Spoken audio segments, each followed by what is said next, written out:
পর্ব ৩ অশরীরীর ছায়া। বৃদ্ধ গোপাল কাকা আতঙ্কে ফিস করে বললেন, এই কবরটা অভিশপ্ত।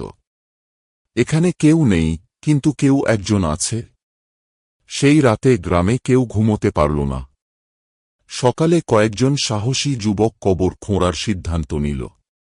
কাঁপা হাতে কোদাল চালাতে লাগল তারা। কিন্তু 1 ফুট খুঁড়তেই সবাই চমকে উঠল। কফিন নেই, কেবল ফাঁকা মাটি। কোথাও কোনো দেহ নেই, শুধু একটা সাদা কাপড়ের ছেঁড়া অংশ আর শুকনো চুলের গোছা। হঠাৎ কেউ একজন ফিস করে বলল, দেখেছ? কবরের ধারে একটা ছায়া দাঁড়িয়ে আছে। সবাই চমকে পিছনে তাকাল। একজন নারী, ধবধবে সাদা শাড়ি, কুয়াশার মতো আবছা অবয়ব। চোখের জায়গায় গভীর অন্ধকার। তোমরা আমার ঘুম ভাঙিয়ে দিলে।